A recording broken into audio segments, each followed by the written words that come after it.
Karate সংস্থা পঞ্চম East India karate championship 2025-এ সিলভার মেডেল জয় বাঁকুড়ার ছাতনার ছেলে ঋদ্ধিমান চ্যাটার্জির। -65 কেজি আন্ডার 13 দ্বিতীয় হিসেবে সিলভার মেডেল পেল সে।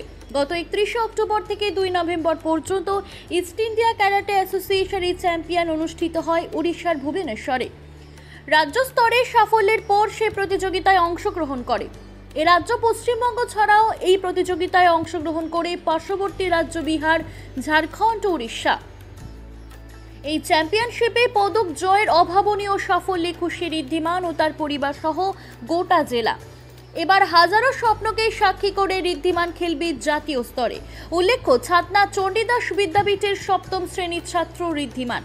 ছোট থেকেই পড়াশোনার পাশাপাশি তার ক্যারাটে নিয়ে আগ্রহ।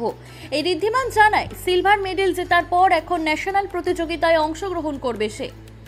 আরও ভালো পারফর্ম করতে চায়, ভালোভাবে প্র্যাকটিস করছি, ন্যাশনালে সফল হতে না পারলে আবার চেষ্টা করব। সে আরও জানায়, ক্যারাটের পাশাপাশি পড়াশোনাও চালিয়ে যাচ্ছে। বাবা মা ও প্রশিক্ষকদের সহযোগিতা তার এগিয়ে যাওয়ার বড় ভূমিকা নিয়েছে। ঋদ্ধিমানের বাবা অনিমেষ চ্যাটার্জি বলেন, আত্মরক্ষা ও শরীরচর্চার জন্য ছেলেকে প্রথম ক্যারাটে শেখায়। এরপর তার দিন দিন আগ্রহ বাড়তে থাকে। আমরা চাই ও ন্যাশনালে আরও ভালো ফল করুক, জেলার নাম উজ্জ্বল করুক।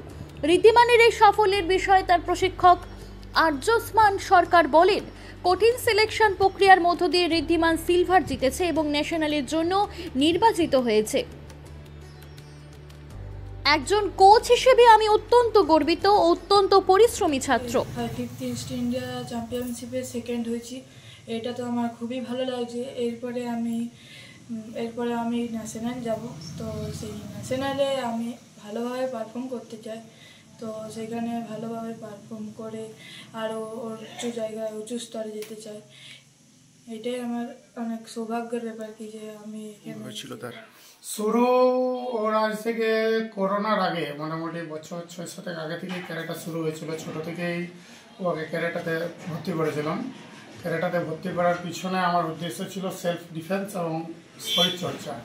তা করতে করতে ওর ইন্টারেস্টে বাড়ে এবং আস্তে আস্তে বাই ও মানে মনোযোগ দেয় এবং তাতে করে ও আস্তে আস্তে সাফল্য অর্জন করে। এর পিছনে আবার যে সিয়ান আছে রিক আর্য জানা, সে তারও গুরুত্ব আছে। সে যখন তখন ডেকে গিয়ে প্র্যাকটিস করে। সবসময়তেই সকাল দিকে প্র্যাকটিস চলেই, তাছাড়া বিকালে চলে।